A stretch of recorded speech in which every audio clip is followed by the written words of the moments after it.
On vous présente ce webinaire organisé par le syndicat tunisien des médecins libéraux, section de l'Ariana en partenariat avec MC Pharma.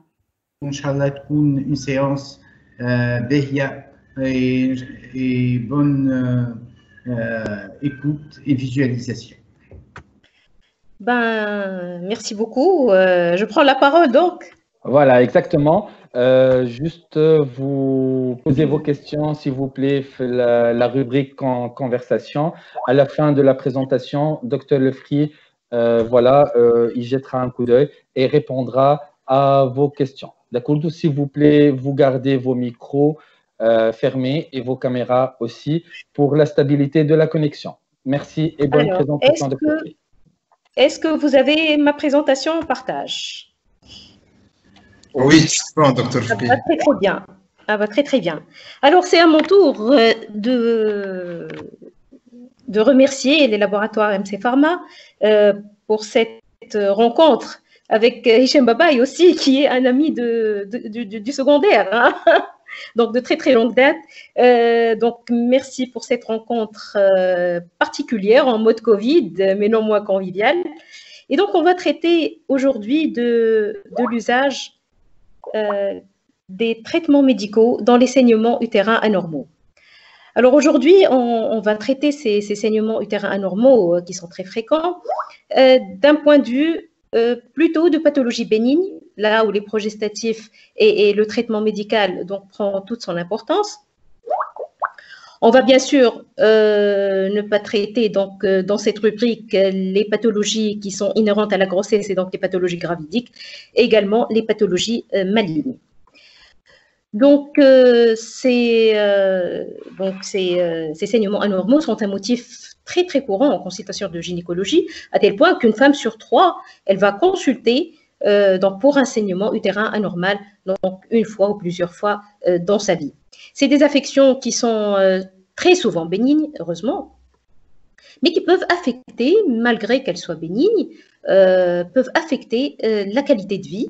Ils peuvent l'affecter par la fréquence, par l'absentéisme, par une modification de la qualité de vie, essentiellement la qualité de vie sexuelle. Donc tout ça va retentir donc sur un mode de vie donc chez ces femmes et donc qui vont les amener donc à consulter. Alors le traitement médical dans ces pathologies bénignes est vraiment le traitement de choix. Parfois, on a des indications à une intervention chirurgicale lorsque ce traitement médical ne trouve pas, donc ne donne pas satisfaction, ou alors lorsqu'il est dépassé, ou alors lorsqu'il y a une pathologie structurelle qui nécessite une intervention chirurgicale. Bien sûr, il faut toujours éliminer une pathologie maligne devant ces tableaux. Alors, quelques définitions, donc on va passer très vite, parce que ces saignements anormaux, ils sont diversement appréciés. On a plusieurs appellations sémiologiques, les métrorragies, qui sont des saignements intermenstruels, donc en dehors donc, des règles, les ménorragies, qui sont des règles qui sont trop abondantes ou trop fréquentes, les ménométrorragies parfois, donc c'est l'association des deux, les hyperménorrhées, les polyménorrhées, suivant que ce soit la quantité ou la fréquence donc, qui est concernée donc, dans ces cas. Quoi qu'il en soit, tout écart par rapport au cycle menstruel normal est un saignement utérin anormal. Ces modifications peuvent affecter la régularité, la fréquence, la durée ou la quantité de perte sanguine, mais il y a une nécessité absolue d'avoir une terminologie standardisée pour pouvoir parler pathologie et pouvoir parler traitement donc convenablement. Alors, c'est ce qu'a fait le groupe d'études qui est inhérent à la FIGO. En 2011 est sortie justement cette classification Palm-Cohen. Ce sont en fait deux colonnes, si on va dire. La colonne de droite, P pour polype, A pour adénomiose, L pour léomiome et M pour pathologie maligne. En général, ce sont des pathologies chirurgicales et donc le traitement il est chirurgical donc pour ce type donc de pathologie. Nous, on va plus s'intéresser à la colonne de droite qui est Cohen, C pour coagulopathie, O pour les pathologies ovulatoires ou les perturbations ovulatoires donc qui vont donner des saignements. Pour les perturbations endométriales, vous savez qu'il y a, on parlait avant de pathologies fonctionnelles, mais il y a des épaississements qui sont endométriaux et qui vont donner eux aussi donc une pathologie fonctionnelle, mais également une pathologie organique. I pour iatrogène et essentiellement les dispositifs intra-utérins qui vont donner des saignements utérins anormaux. Et puis N pour des pathologies qui ne sont pas donc étiquetées comme des pathologies nouvelles qu'on vient de découvrir ou alors de mettre le doigt dessus, comme justement les malformations artério-veineuses ou alors les pseudo-anévrismes. Donc ça, c'est la nouvelle classification donc, qui va nous permettre de parler un petit peu le même langage. Alors, devant tout saignement utérin anormaux, il faut commencer par une évaluation. Par l'évaluation de la quantité de ce saignement, du retentissement, de l'ancienneté de ce saignement, et puis pour pouvoir le rattacher à une étiologie et avoir un traitement adéquat. Alors, l'anamnèse, elle va bien sûr donc nous rendre compte du caractère du saignement, des antécédents, certains médicaments qui peuvent être pris donc d'une façon accidentelle ou alors d'une façon erronée, ou alors ce sont les effets secondaires donc, de ces médicaments. Et je précise essentiellement l'aspirine dans ces médicaments. Il faut toujours éliminer une grossesse pour ne pas errer donc, dans un autre diagnostic. L'examen physique, il va essayer d'authentifier le saignement, chose qui n'est pas aisée. Parfois, c'est un diagnostic qui est rétrospectif et on n'est pas donc, en situation donc, de saignement actif. Il va également voir le retentissement donc, de ce saignement, essentiellement en termes d'anémie. Donc, c'est le résultat donc, de ces saignements itératifs. On va pouvoir voir très facilement la présence de fibromes ou alors de polypes cervicaux qui sont à l'examen, à l'inspection, donc qui sont retrouvés à l'inspection. On va essayer de voir la taille de l'utérus, si elle est augmentée ou alors de taille normale, si elles sont régulières. On va s'aider de la biologie, essentiellement l'hémogramme, donc pour voir l'hémoglobine, les plaquettes et voir un petit peu donc, les caractères de cette anémie qu'on va retrouver pratiquement dans tous les cas. On va faire un dosage de bêta-HCG pour éliminer une éventuelle grossesse et puis voir s'il y a des troubles de la coagulation qu'il faut authentifier et qu'il faut corriger. Alors, dans cette évaluation, il y a eu plusieurs façons donc, de rendre les choses plus objectives et plus quantifiable, comme ce score de IGAM. C'est un pictogramme, en fait, c'est une sorte donc, de tableau qu'on va remplir. Et puis, plus le score est important, plus la quantité de saignement est importante. Alors, vous voyez qu'il y a donc, des points qu'on va attribuer donc, à la quantité de saignement. S'il y a donc plus la durée augmente et plus la quantité augmente, plus ce score donc, va augmenter. Lorsqu'il est supérieur à 100, c'est que c'est un saignement vraiment anormal et qui va dépasser les 80 millilitres. Alors, on va s'aider également de l'imagerie, bien sûr. Donc, cette imagerie, s'il y a une cause structurelle ou alors s'il y a un échec d'un traitement conservateur ou surtout s'il y a un risque de tumeur maligne. On va faire également donc, des échographies essentiellement endovaginales pour être au plus près de l'endomètre, au plus près de l'utérus. Parfois, on est obligé de faire une hystéroscopie qui est un examen endoscopique direct où on va voir l'intégralité donc de la cavité utérine et de l'endomètre pour pouvoir détecter et éventuellement biopsier donc des lésions qui peuvent être malignes. Parfois, on peut s'aider de l'imagerie par résonance magnétique, essentiellement pour l'étude de l'endomètre, pour l'étude des myomes, pour l'étude de certains kystes ovariens. L'IRM retrouve actuellement un essor très important et une place très importante dans cette pathologie et on va le voir donc au fil de notre communication. La biopsie, donc une preuve histologique, elle est presque obligatoire. Donc en préménopause, là où il peut y avoir donc des pathologies malignes qui peuvent interférer, et là il faut innocenter donc l'endomètre pour pouvoir donner des traitements médicaux donc sans danger. Et il faut surtout détecter les facteurs de risque d'hyperplasie du cancer de l'endomètre et aller biopsier donc cet endomètre. Alors un petit rappel juste sur les deux hormones, les oestrogènes et les progestatifs, la grande famille des progestatifs qu'on est amené donc à donner très souvent donc, dans ces situations. Alors, les oestrogènes, on va retenir essentiellement l'œstradiol. L'œstradiol qui est donc l'œstrogène naturel, donc, que le corps sécrète. Sinon,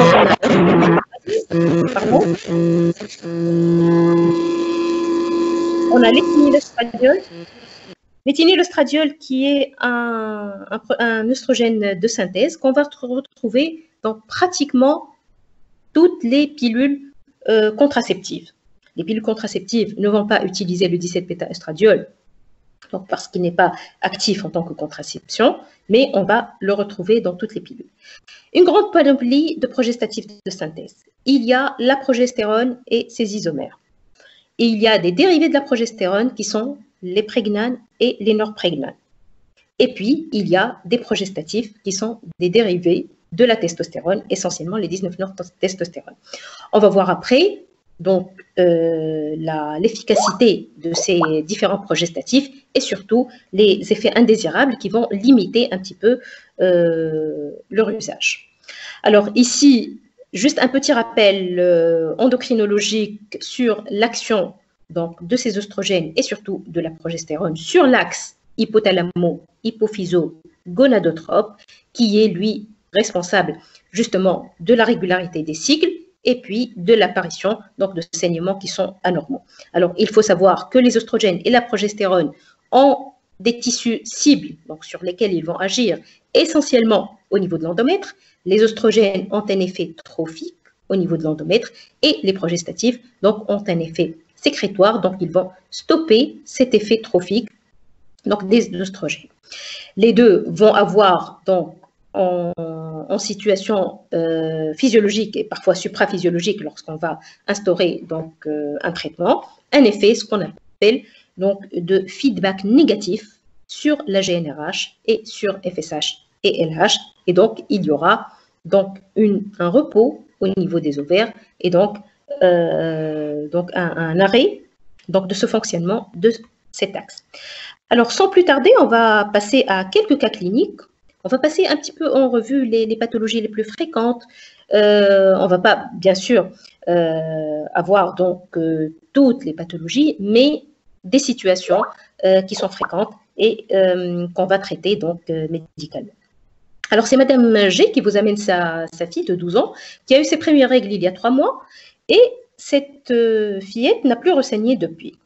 La mère dit que le saignement dure depuis 9 jours, qu'il est très abondant, l'obligeant à se changer plusieurs fois par jour. La jeune fille se dit très fatiguée, elle ressent une sorte de bourdonnement au niveau des oreilles et qu'elle s'était évanouie en se préparant pour venir aux urgences. Et là, déjà, les choses donc, vont avoir quand même donc un certain degré d'urgence et de sévérité. Donc, quels sont les éléments de l'examen clinique qu'il faut préciser ? Donc, puisque là, ce n'est pas interactif, donc on va un petit peu donc, passer en revue donc, ces éléments. On voit dans l'examen clinique, on va voir justement les conséquences de ce saignement, la pâleur conjonctivale, on va prendre le pouls, la tension artérielle, qui sont les constantes vitales et qui sont le témoin donc, de cette anémie aiguë qui s'est installée. Et bien sûr, faire un examen gynécologique donc, externe chez cette patiente. Cet examen a retrouvé quand même une pâleur cutanéo-muqueuse très intense, une tachycardie à 100 battements par minute. La tension artérielle était petite avec une tension limite à 9,6 mm de mercure et le saignement génital était rosâtre et peu abondant donc, à ce stade et à son examen. Alors, qu'est-ce qu'on va faire pour cette fillette? Quels sont les examens complémentaires qu'il faut faire en première intention? Alors, bien sûr, on est sur une anémie aiguë, sur une spoliation sanguine aiguë, donc il faut, en première intention, faire un groupage sanguin avec au mieux un phénotypage. Le phénotypage, donc, il va être presque obligatoire lorsqu'on va faire des transfusions. Et vous savez que chez toutes les femmes qui sont en âge de procréer, elles doivent avoir ce phénotypage pour ne pas donc, risquer donc, des accidents transfusionnels par la suite. On va faire bien sûr une numération formule sanguine, un bilan d'hémostase, un temps de saignement TP, TCA, fibrinémie, et puis toujours faire un dosage de bêta-HCG à toute fin utile. On va faire également une échographie abdominopelvienne. Ça va être ici par voie abdominale. Il faut avoir une vessie pleine pour pouvoir donc étudier ces organes génitaux internes donc convenablement. Alors, ce bilan sanguin a objectivé des bêta-HCG qui étaient négatifs, un groupe sanguin O positif et une hémoglobine à 6 grammes par décilitre. Les plaquettes et le bilan d'hémostase étaient normaux. Et l'échographie était sans anomalie, en particulier, il n'y avait pas de kyste, il n'y avait pas d'hypertrophie endométriale et il n'y avait pas d'anomalie au niveau du corps utérin. Alors, quel serait le diagnostic le plus probable donc, au vu donc, de tous ces éléments? Il s'agit très probablement d'un saignement utérin anormal, fonctionnel péripubertaire. Alors, c'est une situation qui est assez fréquente, surtout les premiers mois, là où l'axe hypothalamo-hypophysaire n'est pas immature et donc il y a des perturbations donc, cycliques au niveau donc, de la sécrétion hormonale et donc on aura parfois des aménorrhées, c'est-à-dire une absence de règles pendant 2 ou 3 mois. Ensuite, il y a un saignement qui est très abondant et c'est ce qui s'est passé donc, chez cette petite fille. Alors, quelle est la conduite à tenir dans l'immédiat? Alors ici, lorsque c'est une anémie qui est mal tolérée avec une hémoglobine à 6 grammes par décilitre, c'est l'hospitalisation donc, qui est systématique donc, pour pouvoir gérer cette situation. On va procéder à un remplissage vasculaire, une transfusion sanguine de sang phénotypé et puis on va donc prescrire de l'acide tranexamique et une pilule œstroprogestative qui vont, elles, arrêter le saignement. Alors, je vais m'aider ici donc, de cet arbre décisionnel donc, qui est validé par la Société française de pédiatrie et qu'on adopte donc, facilement. Alors, on a parlé donc, de la sévérité de l'hémorragie. On a parlé du bilan étiologique, donc il faut faire donc, obligatoirement. Et là, on peut soit trouver des troubles d'hémostase, donc qui vont représenter pratiquement 20% des cas, mais surtout des troubles fonctionnels qui vont concerner 80% des patients. Alors ici, lorsque le chiffre d'hémoglobine n'est pas très affecté, donc il s'agit juste d'arrêter le saignement. On va l'arrêter par les antifibrinolytiques, qui est l'acide tranexamique, on va le donner Péros ici. Alors, en Tunisie, on n'a pas l'hexacyl Péros, par contre, on l'a par voie injectable. Donc, on va donner un traitement progestatif séquentiel, c'est-à-dire 10 à 14 jours en deuxième moitié de cycle. Et on va donner 1 à 2 comprimés, donc selon les cas. Et on va nécessairement adjoindre un traitement martial, c'est-à-dire du fer, pendant 2 mois, et puis surveiller. On peut donner donc ce traitement 1 mois, 2 mois, 3 mois, mais bon, pas plus que 3 mois, et en général, ça va rentrer dans l'ordre. Alors, pour les chiffres intermédiaires, entre 8 et 11 grammes, on va également donc donner le même schéma, mais ici, on va plutôt opter pour une contraception orale, donc avec des oestrogènes dérivés d'éthinoestradiol à 30 gamma. Et puis, il va donc contenir cette pilule combinée, elle va contenir et des oestrogènes et de la progestérone, donc pour pouvoir venir à bout de ces cycles. Sinon, si ces cycles ils ne sont pas identifiables, ou alors si on est donc en période de saignement, on va donner un traitement progestatif séquentiel, 1 à 2 comprimés, pendant 14 jours, et puis on va observer donc, une période donc, de fenêtre et reprendre donc, le même schéma le mois d'après, également pendant 2 à 3 mois. Alors là, on est sur cette colonne de droite, dans cette situation d'urgence thérapeutique, puisque l'hémoglobine, elle est bien en dessous de 8 grammes par décilitre. On va transfuser donc, parce qu'il y a des signes de mauvaise tolérance, comme on l'a vu. On va donner de l'acide tranexamique qui est l'hexacyl, et là on l'a. En général, on donne la dose de 20 mg kilo par IV lente. C'est l'ampoule, elle contient 1 gramme, donc on va donner en général une ampoule pour une personne donc, qui pèse 50 kg. On peut s'aider d'une autre ampoule lorsque le saignement ne s'arrête pas. Sinon, on va prendre le relais par une pilule combinée. Donc, on va donner au début 1 à 3 comprimés pendant 1 ou 2 jours et ensuite, on va donc avoir le relais de 1 comprimé par jour et continuer justement ce schéma pendant 2 à 3 mois. Toujours adjoindre le traitement martial qui va être un traitement d'appoint presque obligatoire. Et en général, on arrive donc à gérer ces situations donc, avec ce schéma thérapeutique. Alors, les autres étiologies, bien sûr, à part les métrorragies fonctionnelles, c'est essentiellement les troubles d'hémostase et essentiellement la maladie de Willebrand qui va se manifester avec les premières règles. Et puis, certaines endocrinopathies, certaines pathologies utérovaginales comme les causes infectieuses. Néanmoins, les 2 diagnostics à éliminer en premier sont la grossesse, bien sûr, et puis la maladie de Willebrand, qui est le trouble de la coagulation le plus fréquent et qui est de transmission autosomique dominante. Alors, ce questionnaire d'évaluation, il va voir justement les caractères de ce saignement et voir s'il y a justement une pathologie de la coagulation, qu'elle soit familiale ou personnelle, donc chez ces patientes. Est-ce qu'il y a eu des accidents lors des extractions dentaires ou est-ce qu'il y a eu des problèmes de saignement donc, lors des règles précédentes? Voilà, donc ça, c'est le questionnaire d'évaluation. La biologie, on en a parlé. Et il faut faire un bilan de coagulation plus approfondi. Ça, en général, les hématologues s'en chargent. Mais s'il y a une anomalie au niveau du bilan initial, ou alors lorsqu'il y a des métrorragies qui apparaissent dès les premières règles, il faut penser à des troubles donc, de l'hémostase. Et il faut faire un temps de saignement, un dosage donc, du facteur de Willebrand, du facteur 7.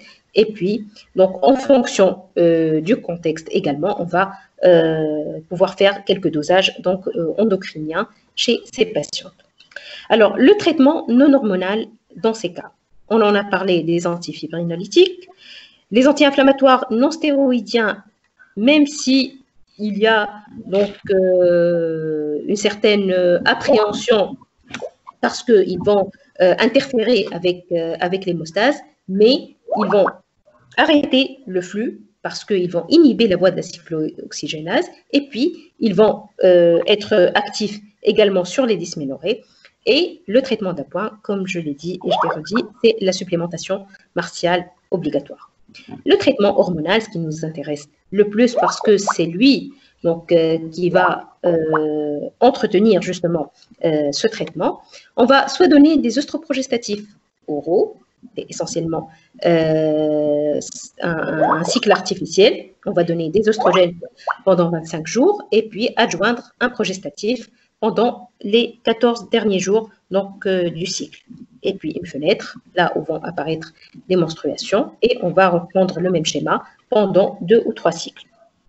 On peut également donner une contraception orale, elle est déjà combinée. On va donner donc la mini-dosée, qui seule existe donc, actuellement sur le marché tunisien. Elles sont monophasiques également. Et donc, on va donner une plaquette, un arrêt, et puis donc, à l'apparition du saignement prochain, on va démarrer la prochaine plaquette.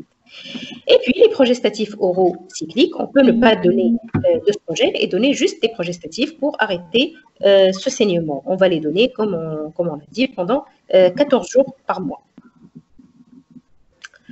Alors, le mécanisme donc, des contraceptifs oraux combinés et des progestatifs vont être donc, une suppression de l'ovulation, une inhibition de la stéroïdogénèse ovarienne qui est dans ces situations péripubertaires sont un petit peu anarchiques.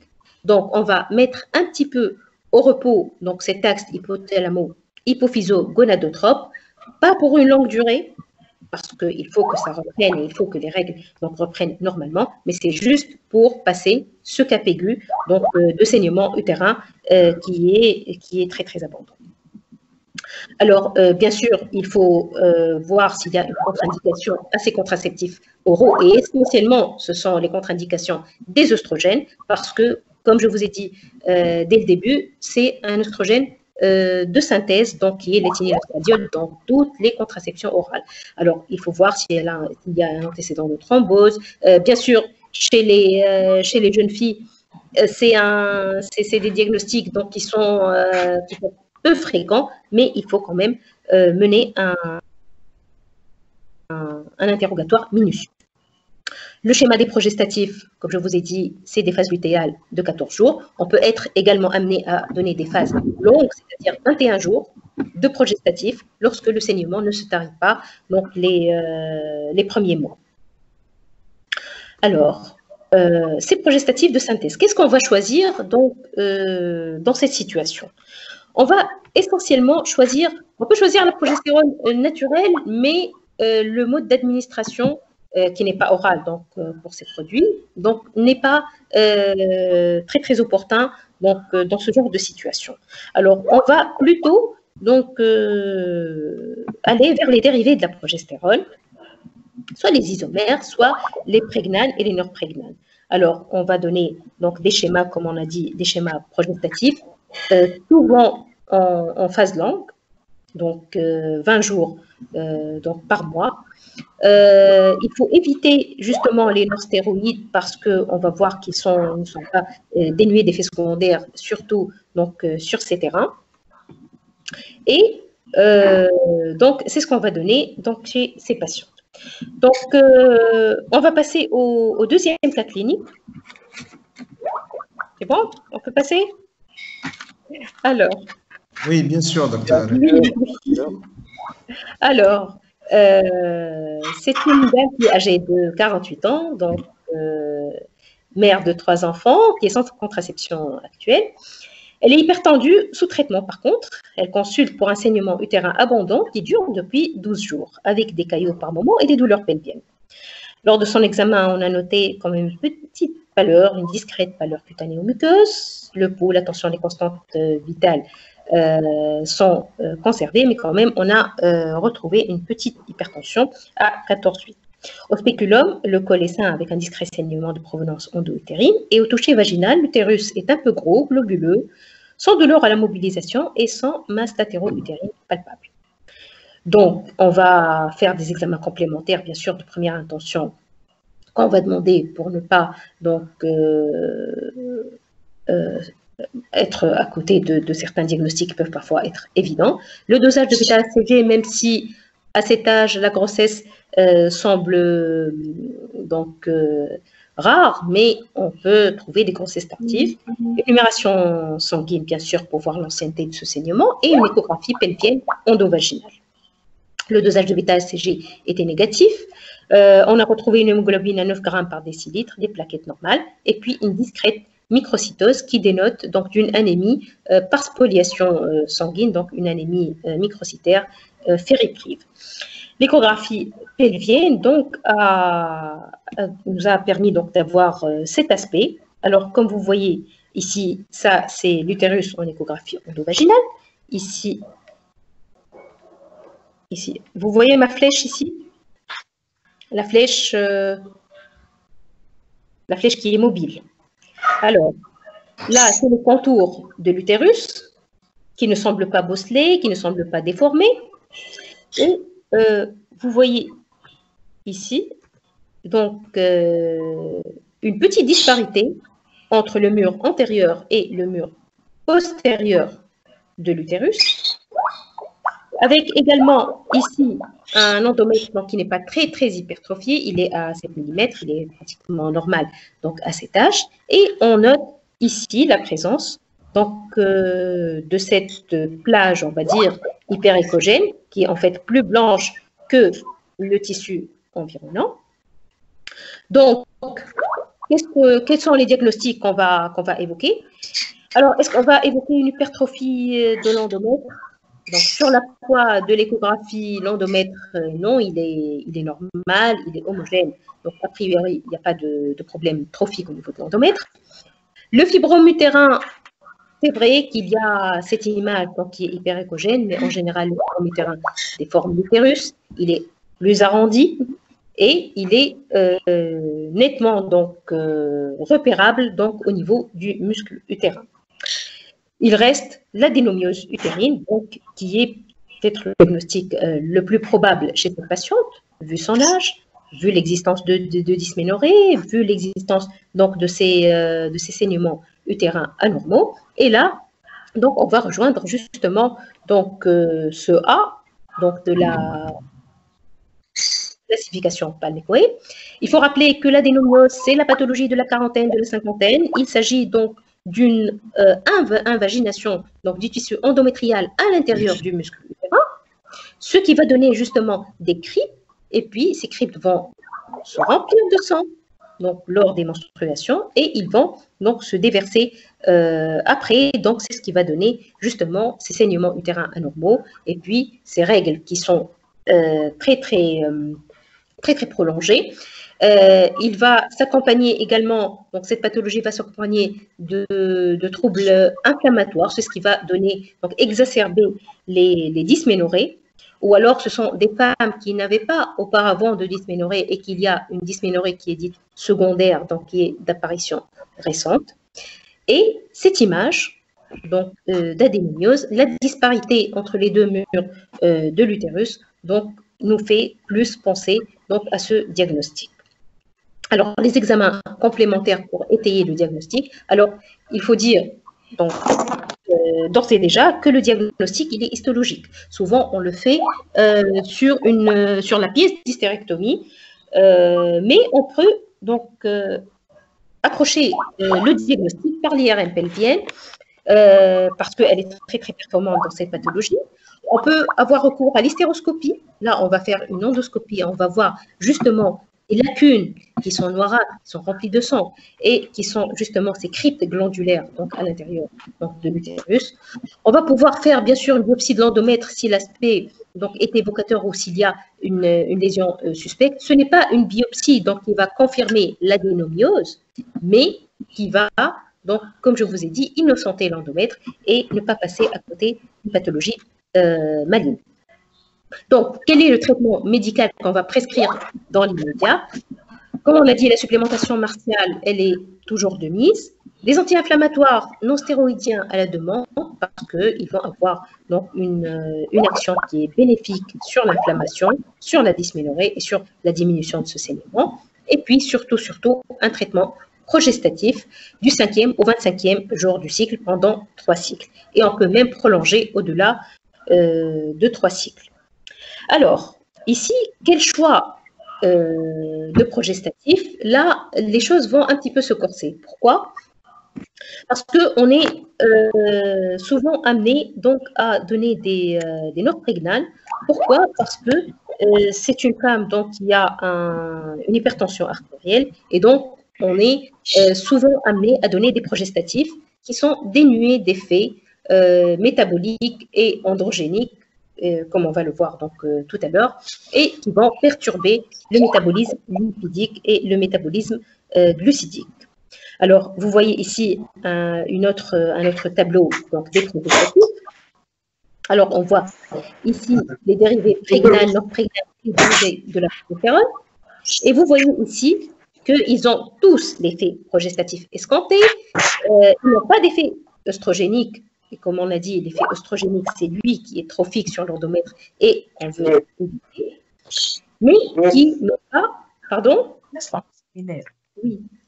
Alors, mais qui n'ont pas cet effet androgénique qui est un effet secondaire qu'on va éviter chez les personnes à risque, les personnes qui ont des dyslipidémies, les personnes qui ont une hypertension artérielle, les personnes qui ont des diabètes, a fortiori s'ils sont mal équilibrés, les antécédents de cancer, œstrogénodépendants, les antécédents d'accident vasculaire cérébral, les antécédents d'infarctus du myocarde. Donc, tout ça, on va les éviter, ce qui porte vraiment donc, nos choix vers ce type de progestatif. Alors, chez cette patiente, bien sûr, le traitement médical et le traitement de première intention, on va bien sûr le poursuivre pendant 6 mois. On peut également faire des fenêtres thérapeutiques et voir si ça s'améliore, c'est tant mieux. Donc, on va attendre tranquillement cette ménopause. Et puis, l'adénomiose, c'est une pathologie qui va disparaître avec la ménopause, puisqu'il n'y a plus d'œstrogène, il n'y a plus donc, de ce vivier hormonal donc, qui va entretenir la pathologie. Et sinon, s'il y a persistance de la même symptomatologie, souvent, on est amené donc, à avoir un traitement chirurgical et avoir recours à une hystérectomie. Alors, on va passer au cas clinique numéro 3. Alors, il s'agit d'une patiente de 27 ans qui est nulligeste et qui consulte pour des saignements intermenstruels qui sont capricieux, non corrélés au rapport sexuel. Ces cycles sont réguliers, mais ces règles sont accompagnées les derniers mois de douleurs pelviennes importantes. À l'examen, c'est une patiente qui est plutôt mince, sans pâleur des téguments, les constantes vitales sont normales. L'examen gynécologique révèle un col qui est d'aspect normal, sans saignement authentifié. Et le toucher vaginal révèle une douleur à la mobilisation de l'utérus qui paraît de taille normale. Les examens complémentaires, bien sûr, qu'on va demander en première intention, donc chez cette femme en âge de procréer jeune, les bêta-HCG, une échographie pelvienne endovaginale, et on va bien sûr profiter donc chez cette femme de faire un frottis cervico-utérin de dépistage. Alors, les bêta-HCG étaient négatifs et l'échographie pelvienne a révélé un utérus de taille normale, un endomètre régulier à 8 mm qui est normal donc, sur ce terrain. Et puis, on a retrouvé une image à côté de l'utérus qui semble dépendre de l'ovaire, qui fait 3 cm donc de diamètre, qui est uniloculaire, c'est-à-dire il y a une seule image identifiable. Le contenu, il est finement échogène, qui laisse présager donc, la présence de sang à l'intérieur donc de cette image kystique, et il n'y a pas d'épanchement péritonéal. Alors, qu'est-ce qu'on va évoquer donc, chez cette patiente devant cette image, justement, qui est l'image donc anormale? Alors, soit en endométrium ovarien, qui est la localisation de la maladie endométriosique, comme on a dit, qui est donc l'implantation d'endomètres ectopiques au niveau des organes pelviens. Elle peut donc élire domicile au niveau de l'ovaire et ça va donner un endométrium ovarien, c'est-à-dire un kyste endométriosique. Il va avoir justement cet aspect, donc finement échogène. Et puis, il peut s'agir également d'une hémorragie intrachystique ovarienne. Mais vu qu'il y a des dysménorrhées, vu donc tout ce contexte de douleur à la mobilisation de l'utérus donc à l'examen, on est plutôt enclin à être partisan d'une maladie endométriosique donc chez cette patiente. En plus, l'hémorragie intrachystique au niveau d'un kyste ovarien, en général, c'est une autre image, c'est une image donc un petit peu en nid d'abeille, et parfois, lorsque le kyste est vieilli, il y a un sédiment, c'est-à-dire une composante solide en bas et une composante liquidienne en haut. Donc, l'endométrium ovarien est le diagnostic le plus probable. Et puis, donc, on a vu donc, dans toutes les publications qu'il y a cet aspect qu'on a retrouvé et qui est vraiment caractéristique de cette pathologie. C'est une image typique en verre de solide, elle peut être unie ou multiloculaire et sans composante solide. Autres examens complémentaires qui peuvent être donc, nécessaires pour étayer le diagnostic ou qui peuvent nous aider, l'IRM pelvienne, comme on a dit, elle est très performante pour l'adénomyose, pour l'endométriose. Elle va nous donner le nombre de kystes, elle va nous donner vraiment la nature exacte donc, de ces kystes ovariens. L'IRM, comme on a dit, elle est hyper performante pour les kystes endométriosiques, pour toute la maladie endométriosique. Elle va détecter également les lésions d'endométriose profonde associées, ce qui va nous donner, bien sûr, dans ces cas, la stratégie thérapeutique qu'on va adopter. Les marqueurs biologiques, le CA125, comme on a dit, il va s'élever un tout petit peu dans la maladie endométriosique. Il va avoir surtout un intérêt dans la détection des récidives. Et puis, ça va être un critère prognostique chez les femmes qui vont présenter une infertilité associée. Le traitement médical, c'est le traitement de choix en cas d'endométriose, surtout dans ce cas. Alors, dans ce cas, on va utiliser soit les œstroprogestatifs. Donc, l'objectif, c'est de faire, de mettre au repos l'axe hypogonado donc ovarien.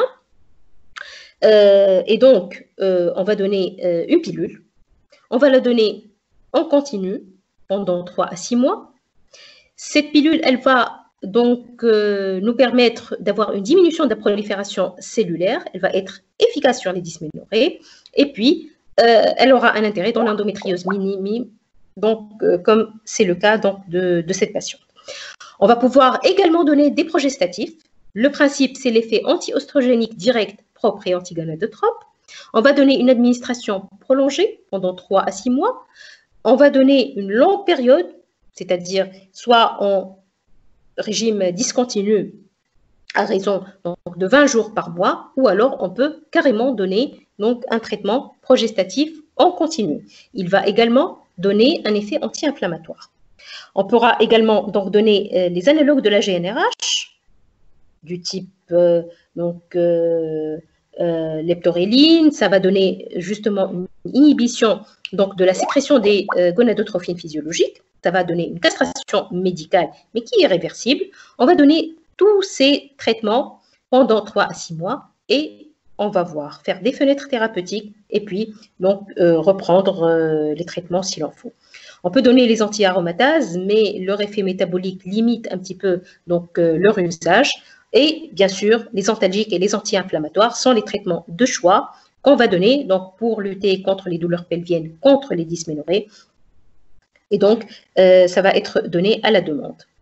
Ici, c'est les anti-aromatases, donc le danatrol, donc on peut être amené à donner lorsque les autres traitements soit présentent une contre-indication, soit ne donnent pas donc l'effet escompté, les analogues de la GnRH, la posologie, soit des injections mensuelles, soit des injections trimestrielles. Donc, le facteur limitant, c'est justement leur effet indésirable. En fait, c'est une castration et c'est une ménopause qui vont avoir donc un effet néfaste sur la perte de densité osseuse, sur des bouffées de chaleur, les sueurs nocturnes. Donc, c'est comme une ménopause. Quoi qu'il en soit, on ne va pas donc prolonger ce traitement au-delà de 6 mois. Donc, en conclusion, ces saignements anormaux qui sont d'origine essentiellement hormonale représentent des situations fréquentes en pathologie gynécologique. Les femmes aux âges extrêmes de la vie génitale sont les plus concernées et il s'agit de terrains morbides qui sont souvent en carence absolue ou relative en progestatif. Il faut toujours faire une recherche étiologique d'une pathologie organique potentiellement maligne qui est une étape essentielle et obligatoire donc, dans notre démarche diagnostique et le traitement progestatif est souvent, très souvent la clé de voûte donc, de ce traitement médical. Et je vous remercie pour votre attention. Merci. Alors... Donc, merci beaucoup, Dr. Shiraz. C'était vraiment un très bon rafraîchissement, ce cours, avec ces cas cliniques qui sont très pratiques. On vous remercie. Le syndicat vous remercie et on passe aux participants s'ils ont des questions. Ça sera intéressant d'avoir des explications. Voilà, c'est préférable, ça marche, Dr. Babaï, directement de les écrire la rubrique conversation. Comme ça, quand femme واحد عنده مشكلة نتاع ميكرو ولا حاجة. D'accord, d'accord. نحب زيدا نرحب بدكتور مهاب المعلم محشيشة. مرحبا دكتور. Elle nous a rejoint en cours de la présentation. Merci Razi Aïch, Katikom Saha, encore une fois, pour ces formations médicales contenues. Vraiment, on vous remercie vivement et Inch'Allah, à la prochaine, on fera toujours des sujets très intéressants. Et merci beaucoup, Dr. Shiraz Zafri, c'était très intéressant. Et en attendant les questions, probablement il y a des questions déjà, place du Mirena, du dispositif intra-urinaire dans les ménométrorragies. Voilà la première question. Alors, où est-ce que je pourrais voir les questions? C'est dans les conversations, juste à droite. Rubrique conversation. Ok. Bon, alors, la place du Mirena. À chaque fois, c'est pas grave. Pardon? D'accord. Voilà, donc, la place du Mirena dans l'adénomiose ou dans quel Dans les ménométrorragies en général. Dans les ménométrorragies. Oui, ils ont leur place, bien sûr. Le Mirena, c'est un dispositif intra-utérin olivonorgestrel, donc au progestatif. Ils ont leur place qui est surtout c'est surtout la maladie endométriosique lorsqu'il n'y a plus de désir d'enfant qu'on est parfois amené à mettre en place un dispositif intra-utérin de type Mirena. Alors, ce qui est un petit peu gênant donc, dans cette situation, c'est que lorsqu'on va instaurer un traitement progestatif ou même un œstroprogestatif par voie orale, c'est plus facile à manier.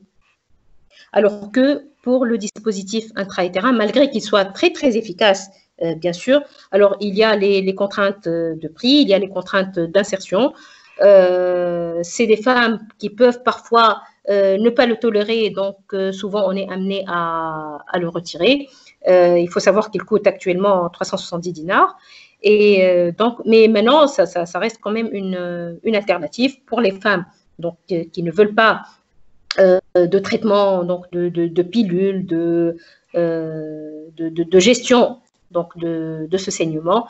Oui, c'est une option donc, qui est bien. Alors, bien sûr, il faut toujours s'assurer qu'il n'y a pas de pathologie intra-utérine, qu'il n'y ait pas de polype, qu'il n'y ait pas de fibrome, donc pour pouvoir donc insérer ce dispositif. Alors, est-ce qu'il faut obligatoirement traiter les troubles fonctionnels péripubertaires en dehors du traitement martial? Alors, si ces troubles fonctionnels vont retentir sur le comportement, sur la qualité de vie, bien sûr, il faut les traiter.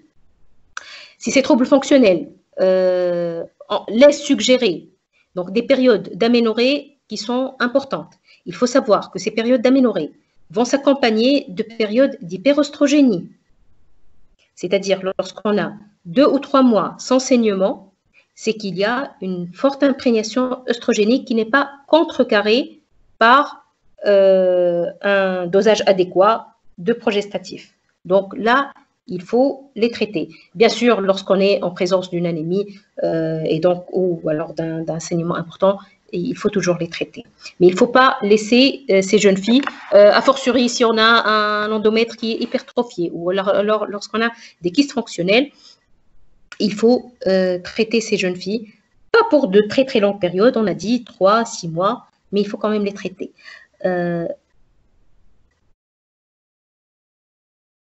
Merci pour votre attention et à la prochaine.